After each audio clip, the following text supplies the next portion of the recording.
Podcalz, le podcast de la Fondation Recherche Alzheimer.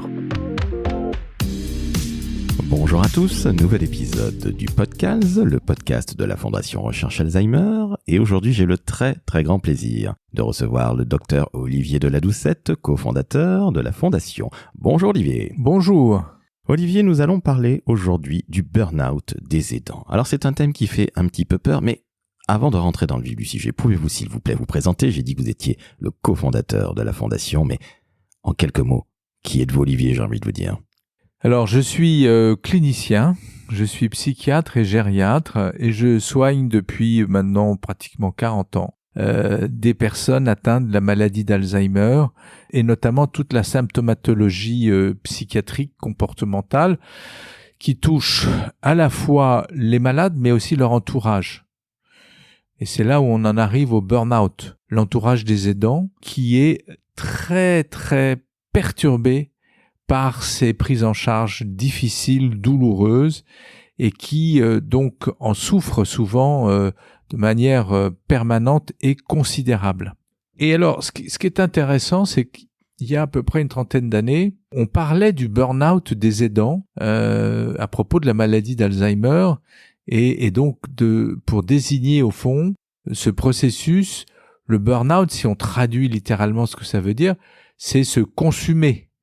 C'est vraiment un processus où on a le sentiment que l'aidant se consume. Et cette phrase, finalement, existait et restait assez confidentielle dans le milieu de la maladie d'Alzheimer. Mais on en parlait très peu dans le milieu du travail. Et aujourd'hui, comme je suis psychiatre, je vois, je dis en riant, des jeunes de 20 à 100 ans, je vois aussi des jeunes, pas simplement pour Alzheimer, ils viennent me voir pour des problèmes de dépression, d'anxiété, etc. Et j'ai de plus en plus de jeunes qui, issus du monde du travail, viennent me voir pour des symptomatologies de burn-out, parce qu'aujourd'hui, c'est vraiment un terme qui est très connu, peut-être même employé de manière un peu excessive, mais tout le monde sait que signifie le burn-out pour quelqu'un au travail. Eh bien, il faut savoir que ce terme était essentiellement réservé il y a une trentaine d'années aux aidants, pour désigner justement cette difficulté qu'il y avait au quotidien, eh bien, à s'occuper d'un malade dépendant et en particulier d'un malade atteint d'une maladie neurodégénérative de type Alzheimer. Alors merci pour l'information Olivier, parce que je ne savais pas que ça venait justement des aidants, mais on a oublié de définir en préambule le fameux burn-out. Qu'est-ce que c'est?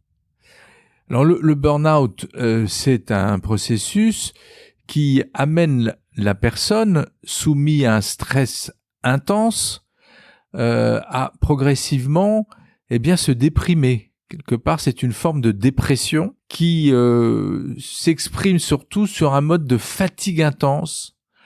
La personne n'a plus aucune force, plus aucune énergie pour aller de l'avant.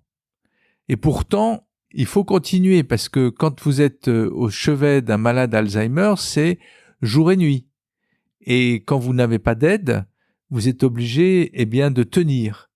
Et donc, c'est ce processus où, d'un côté, vous êtes en train, de souffrir et de vous déprimer et de perdre toute force physique et psychique, et de l'autre, cette nécessité d'être sur le pont au service d'un malade dépendant qui aboutit à ce phénomène dit de burn-out où la personne donne le sentiment de se vider de l'intérieur. J'emploie souvent la métaphore du trou noir. Vous savez, le trou noir, ces phénomènes qu'on retrouve dans le cosmos où la matière est absorbée par une force considérable. Eh bien là, la maladie d'Alzheimer, elle absorbe les forces physiques et psychiques de l'aidant dans un processus qui est comme un entonnoir, comme un trou noir qui le précipite.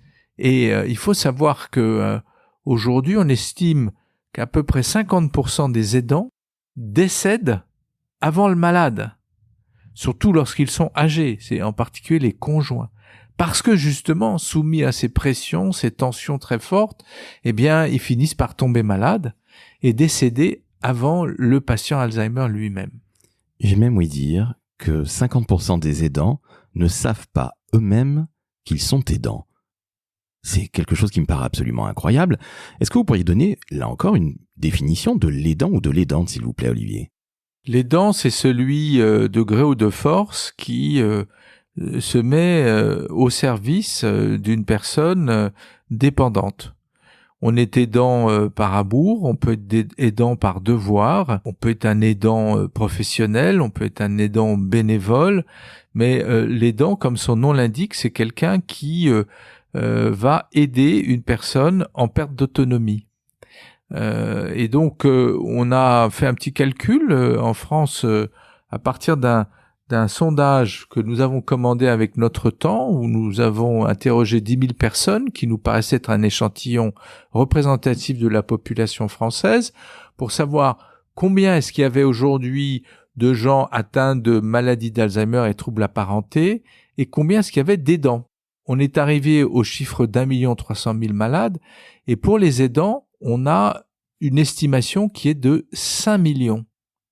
Vous avez 5 millions de personnes qui considèrent être aidants d'un proche atteint d'une maladie d'Alzheimer en France, c'est-à-dire 5 millions de personnes qui en permanence sont sur le qui-vive à se demander comment la journée va se dérouler ou comment la nuit va se passer. Alors justement, pourquoi les aidants d'Alzheimer, de personnes souffrant de la maladie d'Alzheimer, sont-ils plus à risque que les autres aidants, entre guillemets? Je pense qu'ils sont plus à risque parce que ce qui fait la particularité de la maladie d'Alzheimer, à la différence de beaucoup d'autres, c'est que elle entrave la capacité d'un individu à être autonome à la fois physiquement, mais surtout intellectuellement. En d'autres termes, si vous avez un cancer, vous êtes une personne d'un certain âge, vous allez pouvoir vous débrouiller tout seul, passer des coups de fil, demander de l'aide si c'est nécessaire, et vous serez resté à votre place. En revanche, quand vous avez une maladie d'Alzheimer et que donc vous avez des troubles cognitifs importants, que en plus vous n'êtes pas conscient de ces troubles, vous êtes donc dépendant complètement de votre entourage, qui a besoin de pallier ces déficits, et qui donc, petit à petit, au fur et à mesure que la maladie avance, va être obligé de se mettre au service quelques heures au départ et ensuite 24 heures sur 24 au service de cette personne en perte d'autonomie, car sans les aidants, cette personne ne peut pas être au domicile. Elle ne sait pas où elle habite, elle ne sait pas comment se débrouiller du matin au soir pour exécuter des tâches plus ou moins complexes qui sont notre quotidien et qui réclament d'avoir des fonctions cognitives intactes pour le faire. On ne se rend pas compte à quel point notre vie est complexe parce qu'il y a énormément d'automatismes qui nous permettent du matin au soir d'exécuter les tâches nécessaires à notre autonomie. Mais dès lors que vos fonctions intellectuelles sont altérées, tout devient compliqué. Et à un moment donné de cette maladie, vous avez besoin d'aide en permanence pour vous laver, pour vous habiller, pour vous déplacer, pour prendre les médicaments, pour vous alimenter, pour organiser vos journées, pour vous proposer d'aller vous coucher, pour vous surveiller la nuit. Et je cite que quelques exemples. En fait, il y a énormément de choses dans une journée qui ne peuvent plus se faire chez un malade d'Alzheimer dès lors qu'il n'est pas aidé, soutenu par un aidant. Comment peut-on justement éviter que les aidants fassent un burn-out en quelques mois ou en quelques années? Très bonne question, parce que une des particularités de cette maladie, c'est un peu contre-intuitif parce que on a souvent tendance à considérer que dans nos sociétés contemporaines, on abandonne les personnes âgées, parce que je vous rappelle qu'Alzheimer, ça touche essentiellement des gens de plus de 70 ans, même s'il y a quelques jeunes. Alors être aidant d'un malade jeune, c'est encore plus compliqué. Mais c'est relativement rare, c'est 20 à 30 000 personnes comparé aux 1 300 000 malades plus âgés. Mais ce qui est assez étonnant, c'est que chez les aidants, vous avez un nombre non négligeable d'entre eux qui ne comptent plus leur temps, dépassent leurs limites, malgré la mise en garde de l'entourage. C'est souvent les enfants qui disent à l'épouse « Alors maman, écoute, maman, arrête, là il faut que tu te fasses aider ». Et l'épouse a du mal à comprendre. on est obligé, avec nos aidants, dans un nombre non négligeable de cas, de leur dire « Attention, vous allez trop loin, vous vous mettez en danger. En vous mettant en danger, vous mettez également en danger la personne que vous aimez, que vous aidez au quotidien avec la maladie d'Alzheimer. » Donc, notre rôle, c'est d'expliquer la difficulté d'être aidant, de trouver des solutions pour faciliter le travail, accepter peut-être un peu d'aide lorsqu'elle peut être mise en place. Pas toujours le cas, il faut avoir les moyens pour ça, ça coûte très cher. Donc ça, c'est aussi un sujet. Malheureusement, il y a des inégalités sociales avec Alzheimer qui sont flagrantes. Tout le monde ne peut pas se payer plusieurs heures d'aide à domicile plusieurs fois par semaine. Donc il faut essayer de trouver les moyens pour aider ces personnes, aider les aidants, donc leur expliquer comment faire, leur donner la possibilité d'accéder aux services existants, et puis également leur désigner les limites à ne pas dépasser. Il faut savoir expliquer aux aidants comment se connaître suffisamment pour pouvoir juger du moment où on va un peu trop loin dans ses forces, dans ses ressources, quand on devient peut-être moins patient, quand on se fatigue, quand on se déprime, quand on est trop angoissé. Il faut connaître ses limites pour pouvoir justement en parler à son entourage et éventuellement demander de l'aide, ce qui n'est pas toujours le cas. Donc c'est le rôle des professionnels également. Savoir tirer la sonnette d'alarme. Et justement, mettons-nous entre guillemets dans le pire des scénarios. Imaginez un aidant outrepasse justement son état de santé et est complètement lessivé, se consume, fait tout simplement un burn-out. Qu'est-ce qu'il peut faire ? Dès lors qu'il est dans cet état, je pense que l'entourage va repérer le problème. Et la difficulté, c'est qu'il va falloir probablement le prendre en charge, peut-être à domicile avec un traitement, mais peut-être qu'il faudra l'hospitaliser. Et que faire du patient, du proche qui est à domicile avec la maladie d'Alzheimer? Alors, il existe maintenant des services. Alors, c'est pas partout, mais ça existe, et notamment, ils appellent ça le baluchonnage.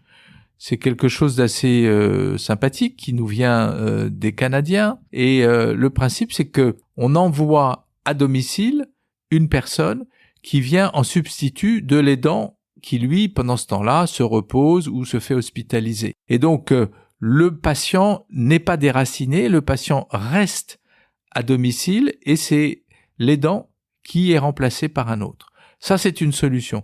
L'autre solution, ce sont les séjours dits de répit, où lorsqu'on peut le programmer, on propose aux patients d'aller dans des EHPAD spécialisés qui vont accepter pour un temps donné, 3, 4, 5 semaines, le malade Alzheimer, le temps de l'aidant, le temps pour l'aidant de se reposer. Donc ça, ce sont des solutions qui existent aussi. Après, on peut se débrouiller avec les moyens du bord, mais il est évident que c'est quelque chose d'important à signifier aux aidants. Il faut pas aller trop loin, parce que dès lors que l'aidant tombe malade, dès lors que l'aidant n'est plus capable d'aider, c'est le malade qui est en danger.